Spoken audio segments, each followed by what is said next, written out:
El asilo Penhurst en Pensilvania albergó horrores que desafían la imaginación. Durante décadas, sus pacientes sufrieron en silencio en un infierno terrenal de sobrepoblación, abuso físico y emocional, condiciones insalubres y falta de atención médica adecuada. Este lugar, destinado originalmente a brindar cuidado y apoyo a personas con discapacidades mentales y del desarrollo, se convirtió en una pesadilla de aislamiento y desaparición. Sin embargo, de las cenizas de esta oscura historia surgió una nueva encarnación aún más tenebrosa, la Casa del Terror de Penhurst. Se erige en el mismo sitio donde los visitantes ahora enfrentan los fantasmas de los pacientes olvidados, reviviendo los tormentos del pasado en una experiencia totalmente aterradora.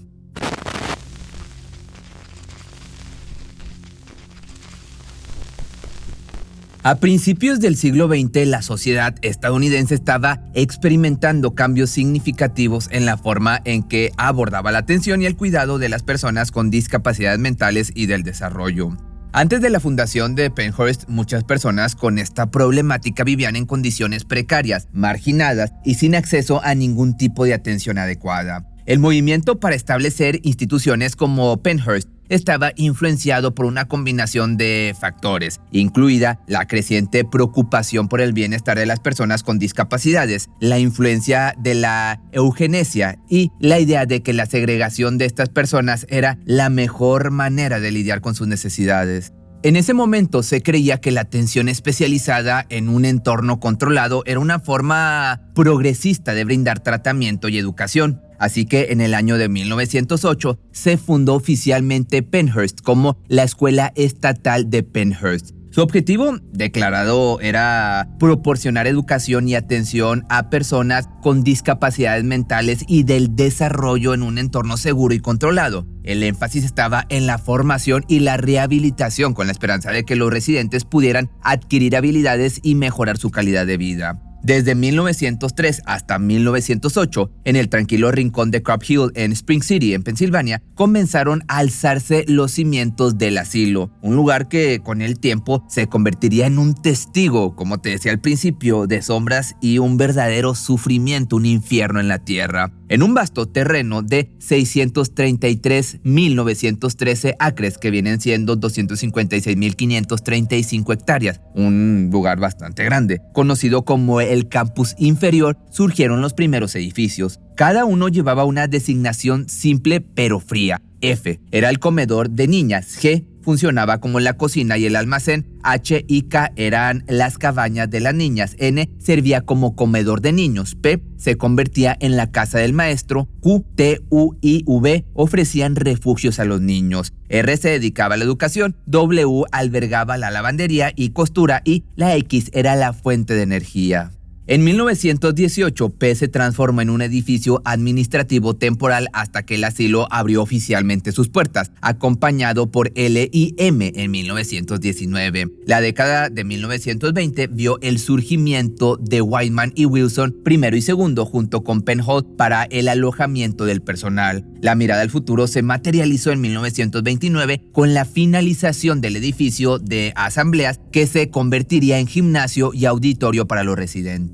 Los edificios en el campus inferior aún eran identificados por letras como ya te había dicho, F, I, K, P, Q, R, N, U, V, T, W y X. Sin embargo, en la década de 1960 se les asignaron nombres para dotar de identidad a estas estructuras. El campus superior, también conocido como la colonia femenina, vio la construcción de los edificios Pershing, Buchanan, Audubon y Keystone en 1930. Después de la Segunda Guerra Mundial, Capitol Hall se unió al paisaje, junto con Devon en el campus inferior en 1971. Luego, Horizon Hall abrió sus puertas marcando hitos en la expansión y en la evolución de Penhurst. Los primeros años estuvieron marcados por un crecimiento constante, como te das cuenta a medida que más personas con discapacidades fueron admitidas en la institución. La misma comunidad se convirtió en un lugar autosuficiente con granjas, talleres y escuelas. El énfasis estaba en la educación y el desarrollo de habilidades, con la esperanza de que aquellos que vivían en Penhurst pudieran convertirse en miembros más autónomos de la sociedad. Pennhurst era una institución autónoma con una amplia gama de instalaciones y servicios para sus residentes. Esto incluía también un parque de bomberos, almacén, peluquería, planta generadora de electricidad y fincas agrícolas para abastecerse de alimentos. Además, ofrecía oportunidades culturales y de entretenimiento como una biblioteca, estudio de arte, teatro, gimnasia y sala de juegos. La capacidad de Pennhurst era totalmente impresionante, como te das cuenta, con espacio para 3.500 residentes. Podríamos decir que era una pequeña ciudad y contaba con un hospital también bien equipado con 300 camas y 2 cirujanos de guardia para atender sus necesidades médicas. Se proporcionaba atención a una amplia gama de personas con diversas necesidades y condiciones. Esto incluía a personas con retraso mental, en su mayoría niños, así como a individuos que sufrían de epilepsia, problemas motores, malformaciones físicas e incluso a niños superdotados, cuyo comportamiento desafiante para la época los convertía en candidatos para su internamiento.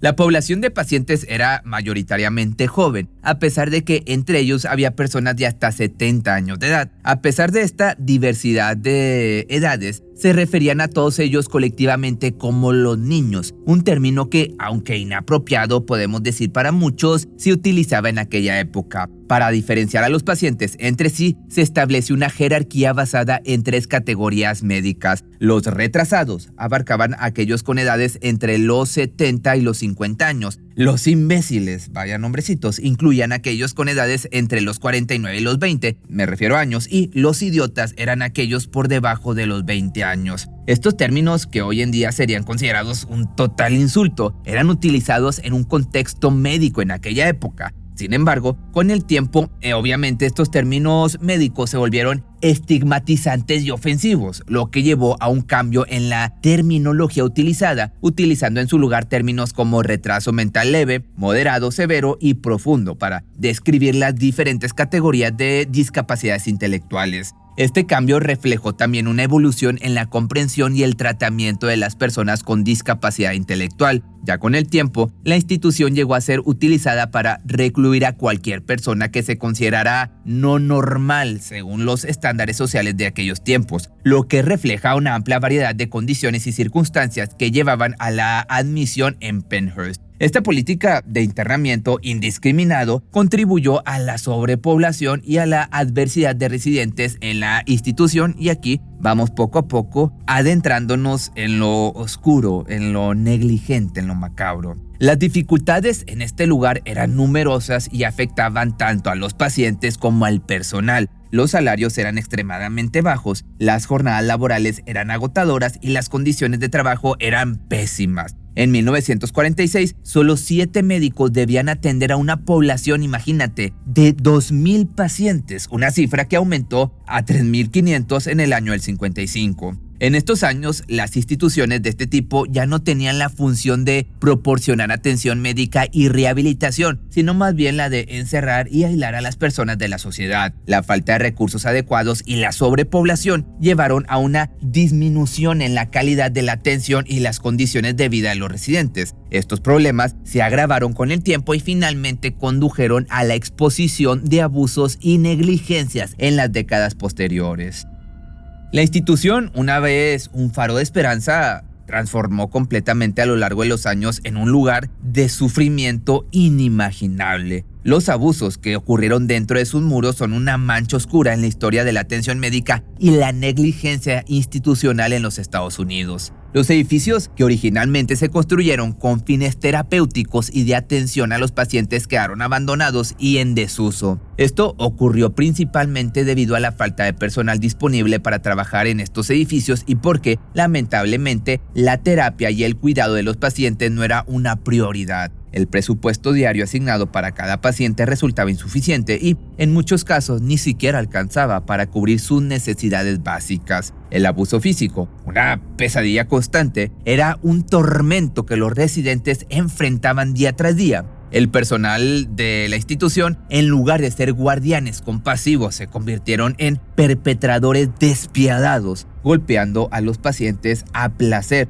o con la menor provocación e incluso como parte de los tratamientos a los que eran sometidos. Los informes detallaban horrores inenarrables, golpizas brutales, bofetadas y el uso excesivo de restricciones físicas como forma de control. Los pasillos que alguna vez resonaron con risas y esperanzas se habían convertido en escenario de terror, donde las lesiones físicas eran moneda corriente y el miedo se apoderaba de quienes habían perdido toda voz. Sin embargo, el horror de este lugar no se limitaba a lo físico, el abuso emocional era igual de devastador. Los pacientes eran sometidos a un constante torrente de humillaciones verbales, insultos y amenazas por parte del personal. El daño psicológico resultante era una carga insoportable y la autoestima de los residentes quedaba totalmente destrozada. La falta de atención médica adecuada solo agravaba el sufrimiento. Las condiciones insalubres y la negligencia médica significaban que muchas enfermedades y afectaciones no se trataran de manera adecuada. Los residentes sufrían en silencio, sin acceso a la atención médica que desesperadamente necesitaban. La salud física de muchos se deterioraba rápidamente y la esperanza de una vida mejor se desvanecía en la penumbra. El aislamiento también era un castigo inhumano, se utilizaba para intensificar la agonía de los residentes. Separados de sus seres queridos y de la compañía de otros, los pacientes se encontraban solos en celdas frías y oscuras. La soledad se convertía en una tortura adicional y el aislamiento forzado socavaba la salud mental de quienes ya estaban luchando contra la adversidad.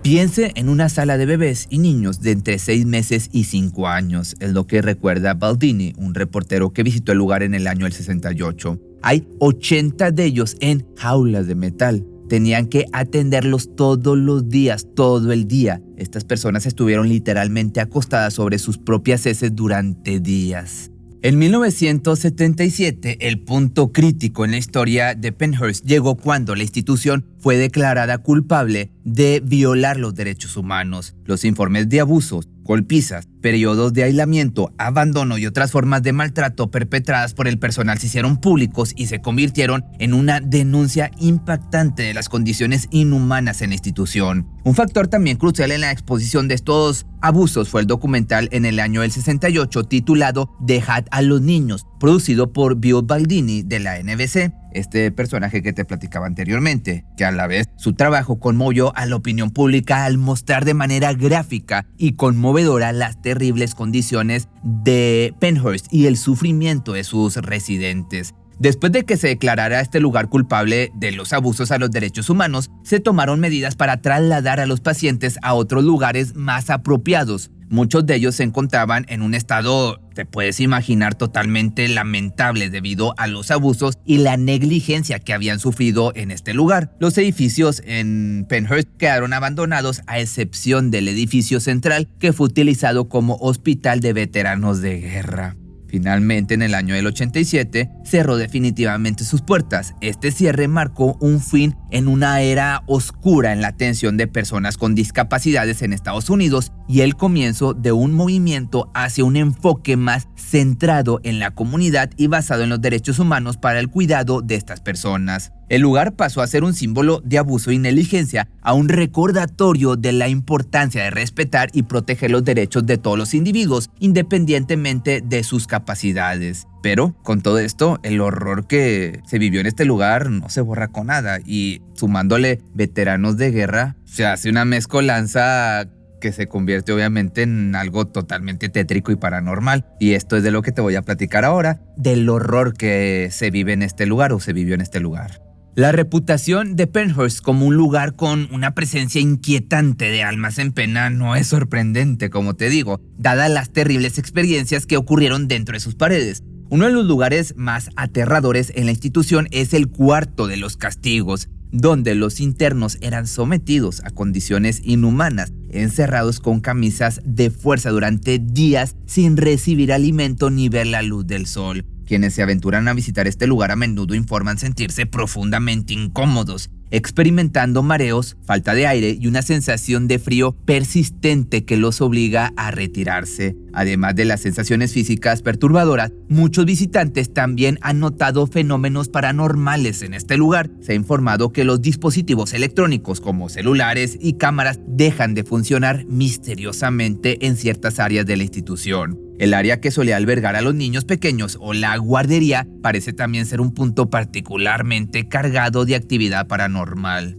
Algunas personas afirman haber escuchado el llanto de un niño pequeño y si le ofrecen un juguete experimentan una intensificación de su presencia, lo que agrega un elemento aún más inquietante a la historia de Penhurst. En la actualidad, el sitio que solía albergar el asilo Penhurst ha experimentado una transformación significativa.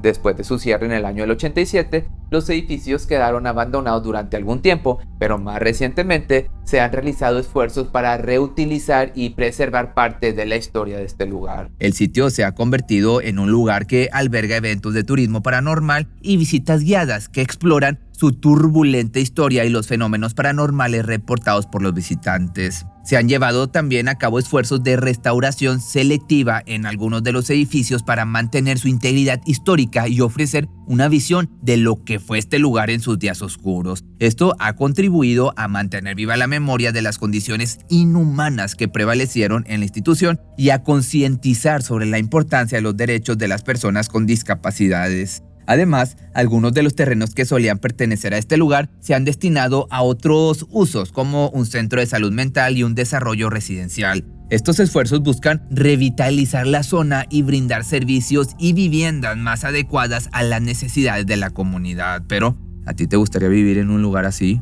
Ponle que ya tiraron todo donde están las residencias, pero no creo que el sufrimiento se haya ido y quién sabe que pudiera estar enterrado. Digo, estos son solo suposiciones mías, pero tú dime qué opinas. Y nos vemos el día de mañana en un nuevo video y acuérdate que estamos en mi mes favorito del año de Halloween. Así que muchos de estos videos van a ser guiados o más inclinados hacia lo paranormal.